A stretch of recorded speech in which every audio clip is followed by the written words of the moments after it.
ஞானானந்தமயம் தேவம் நிர்மலஸ்படிகாகிருதியும் ஆதாரம் சர்வ வித்யானாமய கிரீவம் உபாஸ்மகே. நெக்ஸ்ட் ஜென் டிவி நேயர்களுக்கு அஸ்ட்ரோ கேஎஸ்ஐங்காரின் பணிவான நமஸ்காரங்கள். மாத பலன். புரட்டாசி மாதம், குரோதி வருஷம் 17/9/2024 17/10/2024 வரணும் உண்டான காலகட்டத்திற்கு என்ன பலன் அப்படின்றத பார்ப்போம். பொதுவாகவே நம்ம சௌரமான மாதங்கள் அப்படின்ற அடிப்படையில் மாதத்தினுடைய பிறப்பை கொண்டாடுறோம். அதாவது சூரியன் ஒரு ராசியிலிருந்து அடுத்த ராசிக்கு செல்லக்கூடியதை சௌரமான மாதங்கள் அப்படின்னு சொல்லுவோம். இந்த சௌரமான மாதத்தை நம்ம தமிழ்நாடு ஃபாலோ பண்ணுறோம். மிச்ச ஸ்டேட்லாம் பார்த்தீங்கன்னா, அதாவது பஞ்சாப், கர்நாடகா, இந்த மாதிரி ஸ்டேட்ஸு, கர்நாடகா, ஆந்திரா இதெல்லாம் சந்திரமான மாதங்கள்னு சொல்லக்கூடியது. அமாவாசைக்கு அடுத்த நாளில் அவங்களுக்கு மாதம் பிறக்கும். நம்மளுக்கு மாதம் சூரியன் ஒரு ராசியிலிருந்து அடுத்த ராசி செல்லக்கூடியதை சூரிய மாத பிறப்பு அப்படின்னு சொல்லுவோம். இந்த மாதம்ன்றது கன்னியா மாதம், புரட்டாசி மாதம் பிறகுறது 17/9/2024 அன்றைக்கி. இந்த மாதத்தில் வரக்கூடிய கோல்சாரம் என்ன, இந்த மாதத்தினுடைய விசேஷ நாட்கள் என்ன அப்படின்றத ஒன்றா பார்க்கலாம். இந்த மாதத்தினுடைய கோல்சாரம் அப்படின்னு எடுத்தோம்னா, காலபுருஷ தத்துவத்தில் 2வது ராசியான ரிஷபத்தில் குரு, மிதுனத்தில் செவ்வாய், சிம்மத்தில் புதன், கன்னியில் சுக்கிரன், சூரியன் மற்றும் கேது, சனி பகவான் கும்பத்திலும், மீனத்தில் ராகு பகவான் இருக்கா. இந்த மாதத்தில் வரக்கூடிய மாற்றங்கள் அப்படின்னு சொல்லக்கூடியது மாத காலங்கள் மாற்றங்கள் என்ன அப்படின்னா, 19/9/2024 அன்றைக்கி 2 கிரகங்கள் மாறுறது. புதன் சிம்மத்திலிருந்து கன்னியிலும், சுக்கிரன் கன்னியிலிருந்து துலாத்திலையும் மாறுறார்.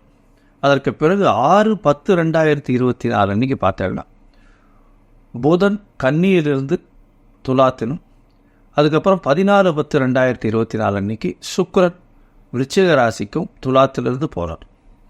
இந்த மாதத்தில் வரக்கூடிய, அதாவது என்ன சொல்கிறது, பயிற்சிகள் அப்படின்னு சொல்லக்கூடிய மாத கிரகங்களுடைய பயிற்சிகள் இதுதான். இப்போ இந்த மாதத்தில் வரக்கூடிய விசேஷ நாட்கள் அப்படின்னு பார்த்தலையானா, புரட்டாசி மாதம்னு சொல்லக்கூடியதே பித்ருக்களுக்கு உண்டான மாதம்னு சொல்கிறோம். நம்முடைய மூதாதையர்களுக்குன்னு ஒரு மாதத்தை கொடுக்கப்பட்டுள்ளது. அதில் பார்த்தலையானா, இந்த 18ஆம் தேதி அன்றைக்கே பௌர்ணமி வருது. 18ஆம் தேதிக்கு மாலைய பட்சம் ஆரம்பம் அப்படின்னு சொல்கிறார். அந்த மாலைய பட்சம் அப்படின்னும் போது 15 நாள். ஒரு பட்சம் அப்படின்னு சொல்லும்போது கிருஷ்ணபக்ஷம், சுக்லபக்ஷம்னு 2 பட்சம் வரும் ஒரு மாதத்துக்கு. அது மாலைய பட்சம் வளர்பிறையை ஒன்றாகவும் தேய்விரையை ஒன்றாகவும் சொல்லக்கூடியது. பௌர்ணமியிலிருந்து அமாவாசைக்கு வரக்கூடியதை தேய்விரை கிருஷ்ணபக்ஷம்னு சொல்லக்கூடியது. இதில் மாலைய பட்சம் பௌர்ணமிக்கு அடுத்த நாளிலிருந்து பிரதமையிலிருந்து ஆரம்பிக்கும். இது 15 நாட்கள் வரும் அமாவாசையோடு சேர்த்து. அமாவாசைக்கு அன்றைக்கி மாலைய அமாவாசை வரும். 18/9/2024 அன்றைக்கி மாலைய பட்சம் ஆரம்பம். இந்த மாலைய பட்சத்தின் விசேஷம் என்ன அப்படின்றத ஒரு தனி வீடியோ போடுறேன். இந்த மாலைய பட்சத்தில் பார்த்தீங்கன்னா, பித்ருக்களுக்கு செய்ய வேண்டிய கர்மாக்களை தனியாக செய்யணும். அதாவது தந்தையார் இல்லாதவர்கள், தாய் தந்தையர்கள் இல்லாதவர்கள், இருவரும் இல்லாதவர்கள் கண்டிப்பாக பித்ருக்களுக்கு செய்ய வேண்டிய கடமைன்னு சொல்லக்கூடிய கர்மாக்களை செய்வதன் மூலியமாக அவர்களுக்கு பித்ருக்களின் ஆசிகள், அவர்கள் குடும்பமும் அவர்களுடைய சந்ததியினரும் மிகவும் நன்றாக இருப்பார்கள். எந்த ஒரு தடங்களும் எடுக்கும் முயற்சியில் வராது. இதனால தான் பித்ருக்களும் ரொம்ப முக்கியம், குலதெய்வமும் ரொம்ப முக்கியம்னு சொல்கிறது. அவர்கள் உங்களை பாதுகாப்பார்கள் எப்போவுமே. சரி, இந்த மாதத்தில் மகாபரணி 21/9/2024 அன்றைக்கி மகாபரணி அப்படின்னு சொல்லக்கூடியது. அதை தவிர 25ஆம் தேதி அன்றைக்கி மத்திய அஷ்டமி. மத்திய அஷ்டமின்னா நடு நாள், அதாவது பௌர்ணமிக்கும் அமாவாசைக்கும் உண்டான நடு நாள், 8ஆம் நாள் மத்திய அஷ்டமி. 26ஆம் தேதி அவிதானவமி. இந்த அவிதானவமி, மத்தியாஷ்டமி, மகாபரணி இதெல்லாம் என்ன விசேஷம் அப்படின்னா, உங்களுடைய மூதாதையர்கள் மரணித்தனுடைய டேட்டோ இல்லைன்னா அவருடைய இது எந்த திதி அதெல்லாம் தெரியல அப்படின்னா, இந்த காலகட்டத்தில் இந்த 3 நாட்களில் ஏதோ ஒரு நாளில் பண்ணிடலாம். இது பக்கத்தில் இருக்கக்கூடிய கோவிலில் இருக்கக்கூடிய குருக்கள்கிட்டையோ, உங்களுடைய வீட்டில் இருக்கக்கூடிய ரெகுலராக வரக்கூடிய வாத்தியார்கிட்டையோ கேட்டுன்னு பண்ணுறது ரொம்ப விசேஷம். அதுக்கு பிறகு மாலைய அமாவாசை 2/10/2024 அன்றைக்கி மாலைய அமாவாசை. அதுக்கு அடுத்த நாளிலிருந்து நவராத்திரி உற்சவம். நவராத்திரின்றது ஒரு பெரிய உற்சவம். இந்த இதில் நவராத்திரி ஆரம்பித்ததுலேருந்து 10 நாள் ரொம்ப விசேஷமாக போகும். 11/10/2024 அன்றைக்கி பார்த்தாலேதான் சரஸ்வதி பூஜை. வெள்ளிக்கிழமை வேறு வருது இந்த வாட்டி, ரொம்ப விசேஷம். அதற்கு அடுத்த நாள் விஜயதசமி. 12ஆம் தேதி அன்றைக்கி தசமி. இது மிகவும் மேற்றமான ஒரு நாளாக சொல்லப்படுகிறது. விஜயதசமி அன்றைக்கி பார்த்தாலேனால் எல்லா விதமான பூஜைகளும் நீங்கள் செய்யக்கூடிய இதுக்கு வந்து பண்ணுறது உங்களுடைய உங்களுக்கு டூல்ஸாக உதவக்கூடிய எல்லா விஷயத்துக்கும் வந்து அது அன்றைக்கி வந்து பூஜை போடணும்னு சொல்லுது. எல்லாத்துக்குமே மரியாதை கொடுக்கக்கூடிய ஒரு பெரிய விசேஷமான நாள் அது. சரஸ்வதி பூஜை அன்றைக்கும் சரி, அந்த இது அதாவது விஜயதசமி அன்றைக்கும் பெரிய விசேஷம். இதை தவிர பார்த்தீங்கன்னா வித்யா ஆரம்பம் அப்படின்னு சொல்லக்கூடியது முதல்ல குழந்தைகளை ஸ்கூல் சேர்க்குறவா இந்த விஜயதசமி அன்றைக்கி போய் சேர்த்துட்டு வர்றது பெரிய விசேஷம். அன்றைக்கி வந்து அபியாசம் பண்ணுவாள் ஸ்கூலில். அதன் மூலியமாக அவர்கள் அன்னியிலேருந்தே வந்து ஸ்கூலில் சேர்ந்ததாக கணக்கு வச்சுட்டு அன்னியிலேருந்து படிக்க ஆரம்பிப்பாள். இது வந்து ரொம்பவும் விசேஷமான நாள். இந்த மாதம் பார்த்தாலேனால் பொதுவாகவே மாத கிரகங்கள்ன்றதை வச்சு நம்ம வந்து பலன்களை சொல்லுவோம். இந்த மாதத்தில் என்னென்ன பலன்கள் வருது அப்படின்றத மேஷம் முதல் மீனம் வரை அப்படின்றத பார்க்கலாம் இந்த மாதத்தில். இதை தவிர என்னுடைய மொபைல் நம்பர் கீழே ஸ்க்ராலிங்கில் போயிட்டுருக்கோம். உங்களுக்கு அஸ்ட்ராலாஜிக்கல் கன்சல்ட் தேவைப்படுமானால் இப்போ நீங்கள் எனக்கு ஒரு ஃபோன் பண்ணுங்க. உங்களுடைய date, time, place of birth, உங்களுடைய நேம் அண்டு பேரண்ட்ஸ் நேம் எனக்கு அனுப்புங்க. உங்களுடைய ஜாதகத்தை போட்டு முதல்ல அதில் சந்தி இருக்கான்னு பார்க்கணும். அதாவது நட்சத்திர சந்தி, பாத சந்தி, அதை தவிர வந்து லக்ன சந்தி, லக்ன பாத சந்தி இதெல்லாம் இருக்கான்றதை பார்த்துட்டு அதற்கு பிறகு உங்களுடைய ஜாதகத்தை குறித்து உங்களுக்குன்னு ஒரு அப்பாயின்மெண்ட்டு கொடுக்குறேன். என்னுடைய கட்டணம் என்னன்னு சொல்கிறேன், நீங்கள் அதை போடுங்க. இந்த சந்தியில் என்ன பெரிய விசேஷம்னா, எனக்கு தெரிஞ்ச நிறைய பேர் வந்து துலா ராசின்னு நினச்சிட்டு இருப்பா, ஆனால் விருச்சிக ராசியில் பிறந்திருப்பா. அதாவது விசாக நட்சத்திரமாக இருக்கும். துலா ராசின்னு நினச்சிட்டு 3ஆம் பாதத்தில் இருக்கேன்னு நினச்சிட்டு இருப்பா, ஆனால் 4ஆம் பாதம் விருச்சிக ராசியில் இருக்கும். அதனால் பாதசந்தி வரும்போது ராசியும் மாறக்கூடிய வாய்ப்புகள் உண்டு. அதனால் குணாதிசயங்களும் மாறும். அதை தவிர நீங்கள் நினச்சது எல்லாமே நீங்கள் பார்க்கக்கூடிய அதே மாதிரி லக்னமும் வந்து அந்த மாதிரி சந்தியில் இருந்ததுன்னா மாறக்கூடிய வாய்ப்புகள் ரொம்பவும் அதிகம். இதன் மூலியமாக உங்களுக்கு சொல்லக்கூடிய பலனும் சரி, உங்களுக்கு கிடைக்கக்கூடிய பலாபலன்களும் வந்து மாறுபடும். அதனால் என்ன ஆகும்னா, நீங்கள் நினச்சிட்டு இருக்கிறது வந்து துலா ராசின்னு நினச்சிட்டு இருப்பீங்கோ, ஆனால் விருச்சிக ராசியில் இருப்பீங்கோ, பலாபலன்கள் மொத்தமே மாறும். உங்களுடைய கேரக்டரிஸ்டிக்ஸு, உங்களுக்கு வரக்கூடிய அதிர்ஷ்டங்கள், நீங்கள் அதிர்ஷ்டம் இல்லாத நாட்களில் போய் அதிர்ஷ்டம் நினச்சின்னு பண்ண போய் அதுவும் ஃபெயிலியர் ஆகும். ஸோ அதனால் ரொம்ப ஜாகிரதையாக இதை மட்டும் இப்போ குறிச்சிட்டு பண்ணுறது ரொம்ப விசேஷம். சரி, இப்போ மேஷம் முதல் மீனம் வரை இந்த புரட்டாசி மாதம் எப்படி இருக்குது அப்படின்றத பார்ப்போம். இப்போது ஒரு ராசியாக மேஷம் முதல் மீனம் வரை மீனம், பூரட்டாதி, உத்திரட்டாதி, ரேவதி இந்த 3 நட்சத்திரம் 9 பாதங்களை கொண்ட ராசி. ராசியின் அதிபதி குரு பகவான் ராசிக்கு 3ஆம் இடத்துல இருக்கார்.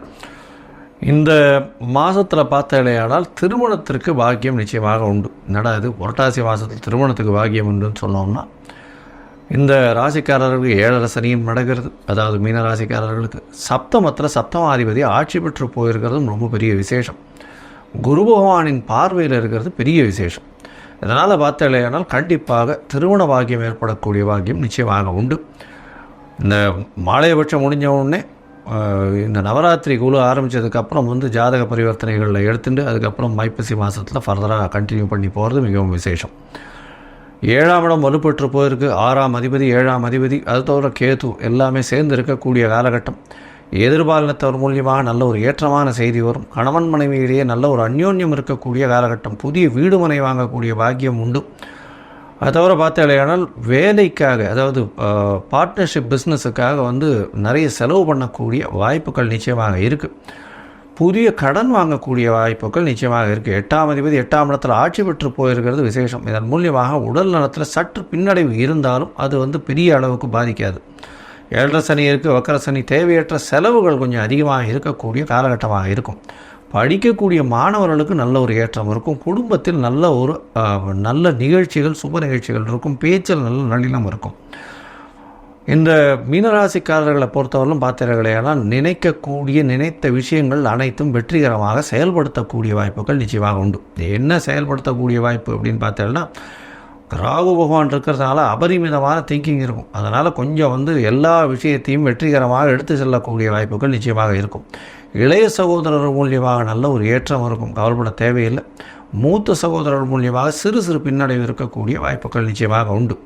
நாட்டை விட்டு வீட்டை விட்டு வெளியில் போகக்கூடிய வாய்ப்புகள் இருக்கும். வெளிநாடு, வெளியூர், வெளிமாநிலம் செல்லக்கூடிய வாய்ப்புகள் நிச்சயமாக இருக்கும். அது தவிர பார்த்தாலேயானால் மாற்று மதத்தினர், மாற்று இனத்தவர் மூலியமாக நல்ல ஒரு ஏற்றமான செய்தி வரக்கூடிய வாய்ப்புகள் நிச்சயமாக உண்டு. உங்களுடைய ராசிக்கு பார்த்தோன்னா புதிய வேலை கிடைக்கும். அதுவும் வந்து பார்த்தோன்னா அரசாங்க சம்பந்தமான வேலை, அரசாங்க சம்பந்தமான கான்ட்ராக்டுகள் கிடைக்கக்கூடிய வாய்ப்புகள் நிச்சயமாக உண்டு. அதை தவிர உங்களுடைய பார்ட்னர்ஷிப் கம்பெனியில் இருக்கிறவர்களுக்கெல்லாம் நல்ல ஒரு ஏற்றம் கிடைக்கக்கூடிய காலகட்டமாக இருக்கும். இந்த மாதத்தில் பார்த்தீங்கன்னா உங்களுடைய ராசிக்கு முயற்சி ஸ்தானத்தில் வந்து நல்ல ஒரு ஏற்றத்தோடு குரு பகவான் இருக்கிறதுனால புதிய முயற்சிகள் எல்லாமே வெற்றி பெறக்கூடிய வாய்ப்பு. இவ்வளோ நாளாக வந்து முயற்சிகளில் வந்து வெளிநாடு போகணுன்னு பார்த்துட்டே இருப்போம், அது தடங்கள் ஆகிட்டே இருக்கும். அதனால் அந்த முயற்சிகளில் வந்து இந்த மாதம் நிச்சயமாக வெற்றி கிடைக்கும். 12ஆம் இடத்துல சனி பகவான் இருக்கிறதுனால சிறு சிறு தொல்லைகள் வந்துகிட்டே இருக்கும், அலைச்சல் கொஞ்சம் அதிகமாக இருக்கும், தூங்க விடாமல் வந்து பிரச்சனைகள் வந்துகிட்டே இருக்கும். பணவரவிற்கு பஞ்சம், பணம் எல்லா பக்கத்துலேருந்து வரும்.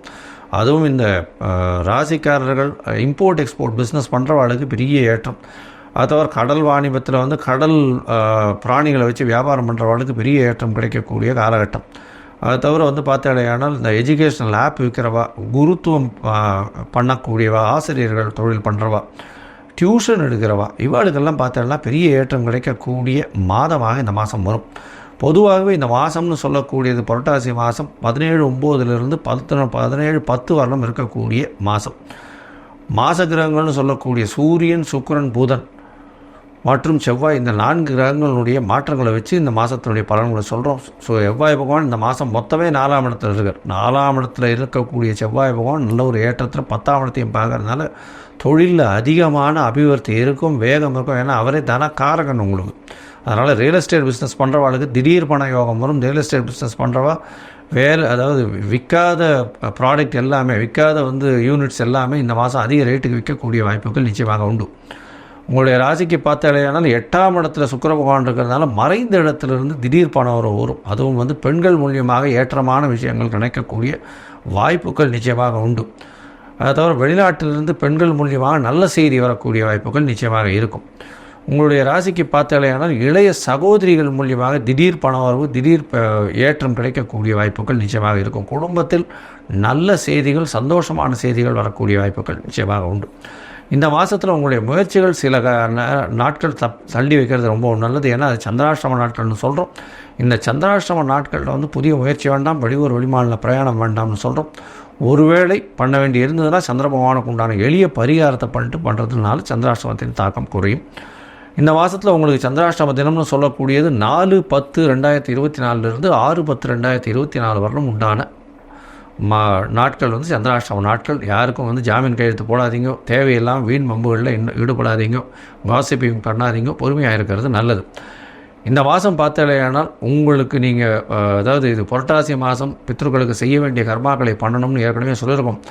நீங்கள் வந்து இந்த ஈரோடு கூடுதுறை இதில் போயிட்டு அந்த 3 ரிவர், அதாவது 3 ஆறுகள் சங்கமிக்கிற இடம், சங்கமேஸ்வரர் கோவில் இருக்குது, கூடுதுறை சங்கமேஸ்வரர் கோவில் இருக்குது.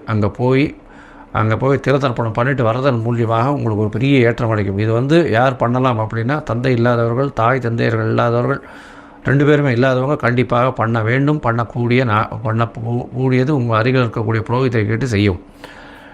சரி, அப்பா அம்மாலாம் இருக்காங்க, இப்போ என்ன பண்ணுறது சார் அப்படின்னா, அருகில் இருக்கக்கூடிய கோவிலில் வந்து குருக்களுக்கு வந்து உங்களால் முடிஞ்ச வேஷ்டி, டவல், இல்லைன்னா வேஷ்டி துண்டு, இந்த 9/5 வேஷ்டி, இந்த மாதிரியான வேஷ்டிகளை வாங்கி கொடுக்கறதன் மூலியமாக வஸ்திரதானம் பண்ணுறதுனால உங்களுக்கு நல்ல ஒரு ஏற்றமான விஷயங்கள், தடங்கள் எதுவும் இன்றி எல்லாமே நல்லபடியாக நடக்கக்கூடிய வாய்ப்புகள் நிச்சயமாக உண்டு.